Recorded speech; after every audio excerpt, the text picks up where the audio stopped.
Korean barbecue is amazing when you get the flavors and they just pop. This Korean barbecue is something that I created. It's vegan.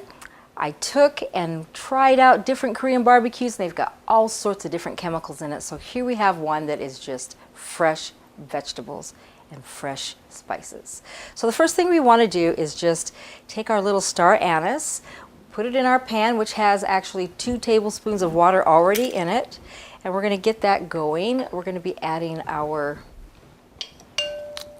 onions. We're going to just, everything needs to just start sauteing. We're doing it in water. That way it's less oils. We don't really need the oils when we're sauteing in water.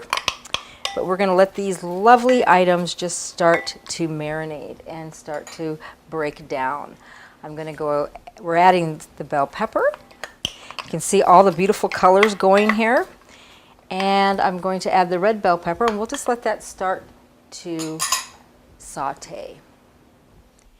When we make this Korean barbecue, we're not really doing it with chicken. This is a chicken Korean barbecue. And we are going to take a peek at how we make that chicken. Here we have a beautiful bowl of what appears to be shredded chicken. What it is a king oyster mushroom that has been shredded, and then the buttons actually look as the dark meat. So here we have the dark meat looking here. How beautiful that is. The shredded here, and how beautiful that is. So how do we do that? This is amazing. How does that actually get done? So let's take a look at what it looks like from the store. You can go to any Asian market and take a look and find this type of king oyster mushroom. There's some that are thinner and smaller. They're younger. This one here is a big grown-up one. They have big fingers, and so they come in packages of 6, 4, 8. And what I've chosen is actually 8. And so I've shredded up here what we're looking for, and we're going to take and cut the head off here.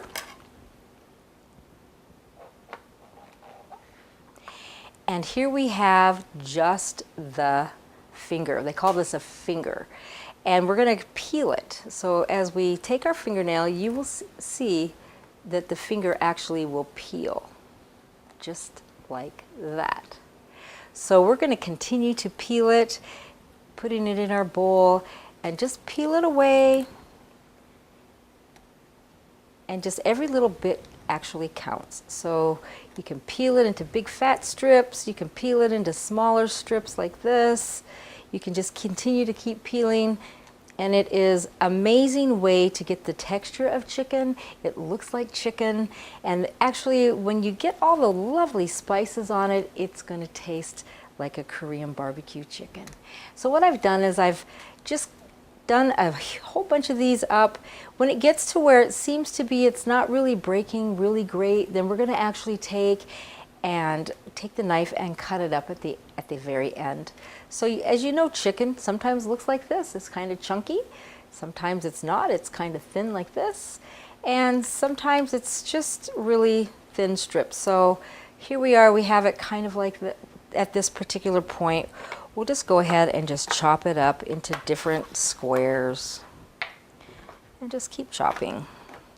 We'll take the button head and just make it look just in the form of meat, because meat's just random.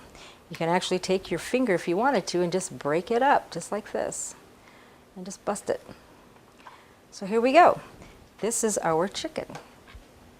Let's go over and see what's going on in our pan as this is starting to, wow, smell delicious, and it's cooking down. The colors here are gorgeous. The star anise is in the bottom of here, which is giving it that lovely flavor and aroma. We're lacking the ginger, so let's look at how we're going to do the ginger. Ginger also has a little trick to it. In order to utilize the ginger efficiently, you'll notice it's got this skin on it, and most people take a knife and they cut it away.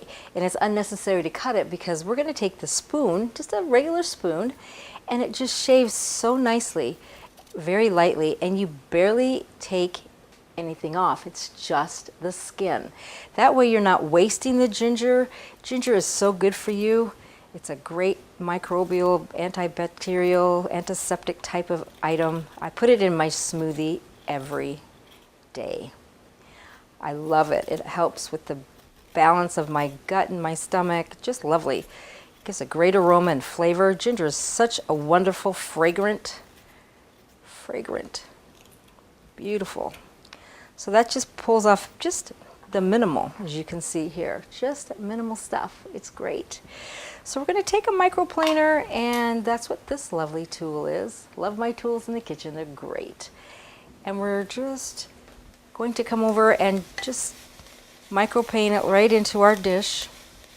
The recipe calls for about the size of your thumb. So as you do this, just make the decision.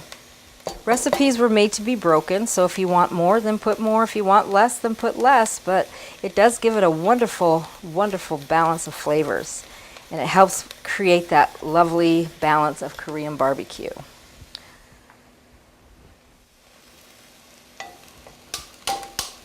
As you can see, it just comes right out, and it's lovely, just like that. All right. That really put a nice balance. That's nice. The other things we're going to do is we're going to be putting stuff into our other saucepan here and get this going. We have our tamari,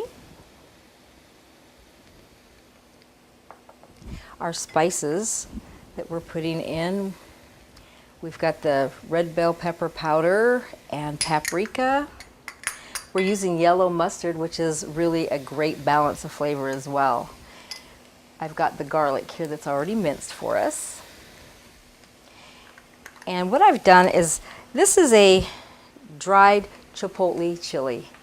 And it smells like a deep chocolate kind of. And so what I've done is I've taken one of these and ground it up so that we can just add it right into our sauce. I have a little white pepper.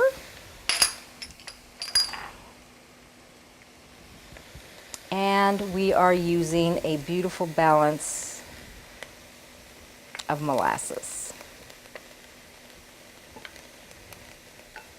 And we're just going to go mix that up and let that start to cook in itself as we're allowing these flavors to continue to break down. This Korean barbecue, I hope you can see everything, the colors through the pan here. One of the other items we're using is our lime. This is a lime, I call it a lime auger. I love this tool. It just basically works quite lovely. Just to break it down, you get so much more when we use one of these tools than you would with just, just smashing it together with your hand. It's a great tool to use. Well, this is continuing to go ahead and cook down.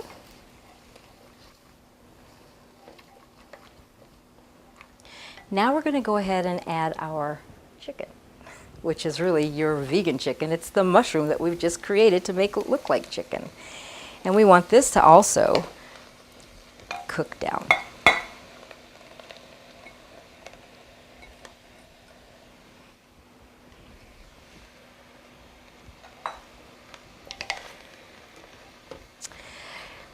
I think I need to add just a tad bit more water to this, so I'm just going to go ahead and get some. If you need to add more water, do. We don't want anything sticking.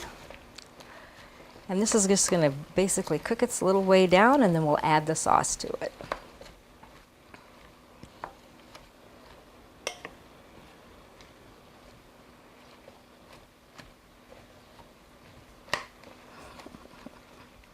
We're going to take the other lime, other half, and put it in here.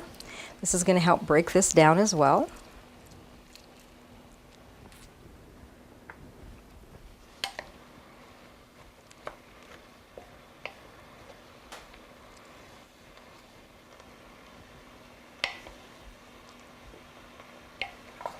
It smells really good. And once we go and get this boiling here, we're going to add the two together.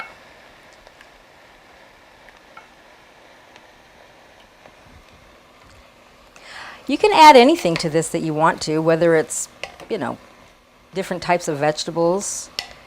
You can use this type of mushroom to make all sorts of different lovely dishes like enchiladas or quesadillas or whatever you want to do. The way this mushroom looks like chicken, it really looks like chicken. It's absolutely beautiful.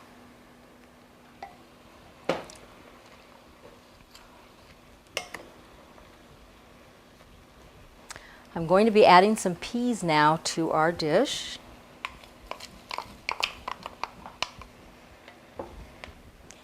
And it will give it another burst of color. So far we've got orange and green and red and then the white, and by the time we add the sauce to this, it's just going to push it all together. So let's go ahead and give that a whirl.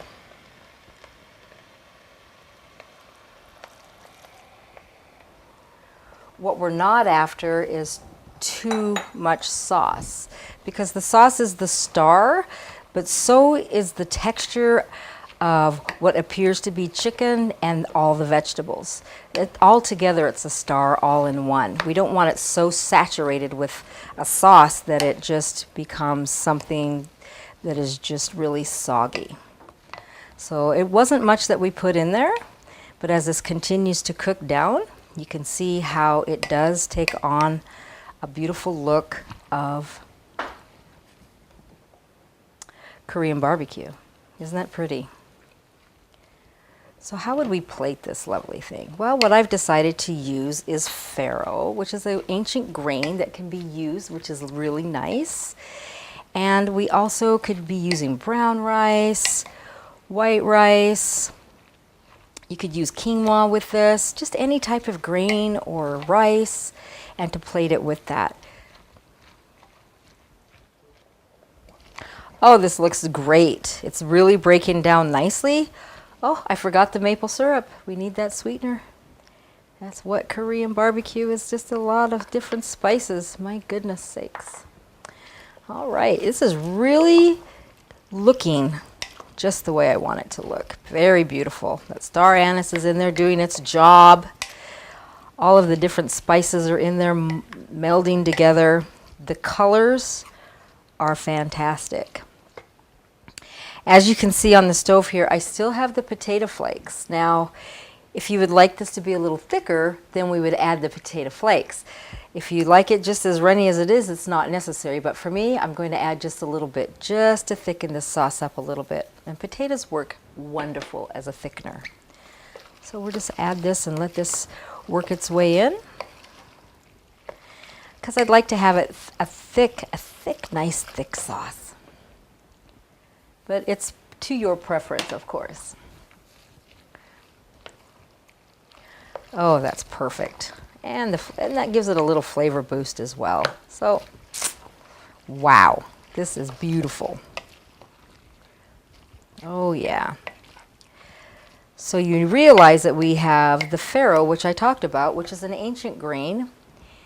It looks like this. It puffs up. They're little grains that are real tight, and it takes probably 45 minutes to an hour to cook it. It's nice and it's just got a great harvest flavor to it. So that is my choice of grain for today.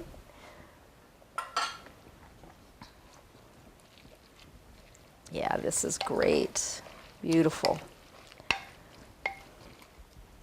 So let's just take a little bit of this grain. Let's move some of this out of the way.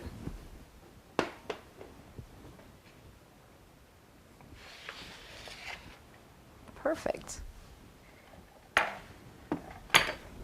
And we're going to go ahead and plate. So we use just a little bit of this grain. So pretty. Very nice.